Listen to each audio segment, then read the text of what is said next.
Allez, question là-bas. Allez, question. Je me passe après. Salut François. Je suis là, c'est Camille. François, tu parlais tout à l'heure de tes difficultés. En fait, il y en a eu au quotidien. Rien n'a transpiré pendant ta course, tant et si bien qu'on avait l'impression que tu étais l'homme parfait qui faisait la course parfaite. Pourquoi rien n'a transpiré, en fait? C'est marrant parce qu'au début de la course, il y a 4 ans, Mich était dans cette configuration. Et au début de la course, j'étais pas convaincu que j'allais faire la même chose. Je ne savais pas encore. Je me disais, non, j'ai une façon de communiquer qui est différente quelque part. Je pense que je suis quelqu'un d'assez spontané et je vais partager ce que je vis. Alors, peut-être il y a des choses qu'on ne dit pas, les voiles, etc. Mais d'une manière générale, j'ai partagé. Et puis est arrivé ce problème de moteur au bout d'une semaine. Et puis j'ai réfléchi, je me dis c'est quand même dommage parce que c'est une faiblesse de ne pas avoir de moteur. Enfin, ça peut être vu comme une faiblesse et ça serait dommage de dire ça dès ce moment-là. Et à partir de ça, je pense que j'ai commencé à garder les choses pour moi.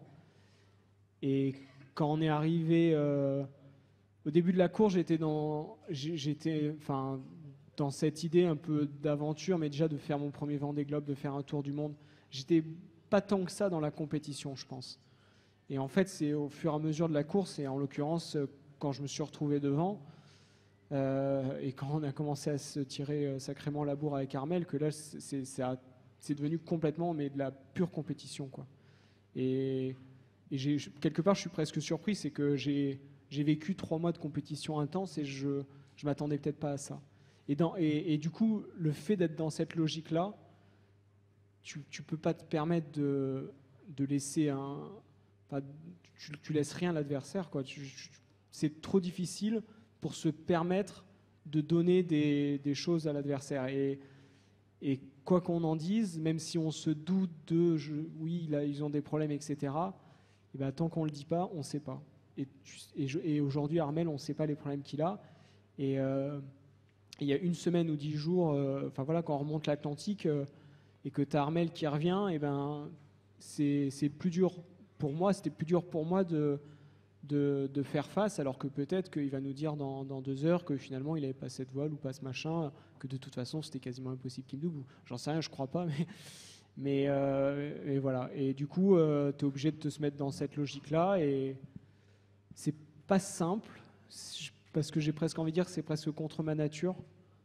J'aime pas vraiment garder toutes ces choses-là, j'aurais préféré les partager, parce qu'en plus, ça fait vraiment partie de la course, et je pense que le fait de faire face à nos petits problèmes, c'est le Vendée Globe, quoi. Mais malheureusement, tant que ça sera une compétition, ça restera pour nous. Et le seul moyen qu'on partage tout ça, c'est que ce soit plus une compétition, que ce soit un festival, je sais pas, un rallye. On part tous ensemble et puis on arrive tous ensemble. Mais à partir du moment où il y a un classement et il y a des gens qui veulent faire la compète, on gardera ça pour nous. Allez, question là. François, bonjour, merci, félicitations. Charles Guyard de la radio Sonne à Nantes. 2 petites questions rapides. Comment as-tu vécu la dernière nuit en mer, en solitaire, avant cette arrivée, l'effervescence? Et 2e question, finalement et en définitive, quel restera ton plus beau souvenir de ce Vendée Globe si tu devais conserver une seule image? La dernière nuit a été dure. Ça a été franchement dur parce que les conditions étaient difficiles et grosso modo tu peux tout perdre, quoi. Enfin, c'est bête, mais tu peux tout perdre. Et du coup c'est pas simple, ouais. C'est pas simple parce que tu dois être à l'attaque sans prendre de risques dans 40 nœuds de vent.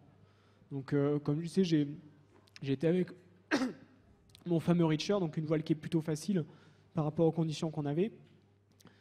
Mais ça n'empêche que quand il y a 40 nœuds et que tu fais gaffe au bateau, etc., mais quand tu pars dans des surfs à plus de 30 nœuds, parce que c'est ça, cette nuit, j'ai beau lever le pied, faire gaffe, prendre mes riz plus tôt, quand il y a les vagues qui te prennent, elles te prennent, et puis tu les descends, quoi.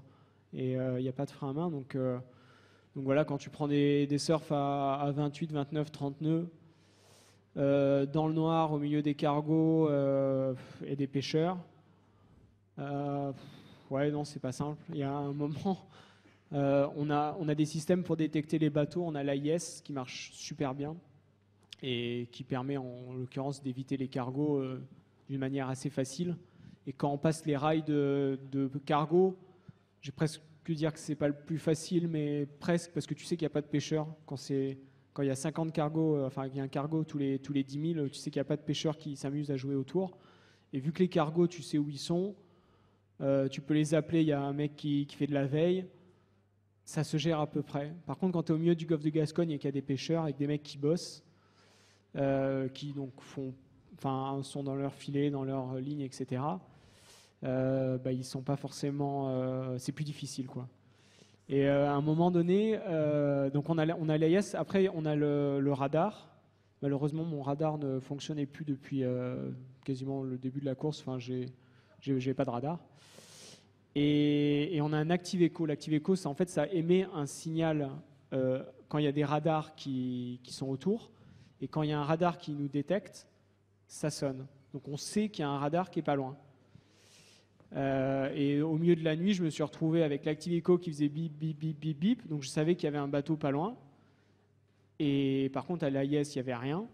Et à ce moment-là, le bateau, il était dans la nuit noire, à 25-30 nœuds, à débouler. Donc j'étais là à essayer de regarder à l'étrave ce qui se passait. Mais de toute façon, grosso modo, tu vois rien. Et je suis passé pendant 1h30 comme ça à essayer de regarder ce qui se passe pour être prêt à tirer la barre en grand si jamais il y avait un truc devant l'étrave.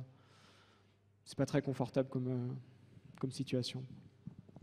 Bon, allez, petite question d'Anouk et puis une dernière parce que ça se précipite avec l'arrivée d'Armel Lecléache. Ouais. Vas-y Anouk. Justement, François Armel va arriver, j'imagine que tu vas aller l'accueillir. Qu'est-ce que tu vas lui dire? Je vais lui dire merci, d'abord. Merci de m'avoir fait vivre cette compétition, comme je disais tout à l'heure, parce que sans lui, elle n'aurait pas eu lieu. Et merci de ne pas m'avoir doublé, d'être resté derrière. Hey, okay.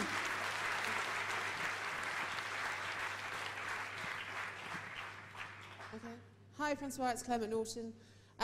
My question is, I've been told that you had a gentleman's agreement with Armel Lecléache that you wouldn't fight your race in the Southern Ocean and that you would finish it after Cape Horn. Is this true?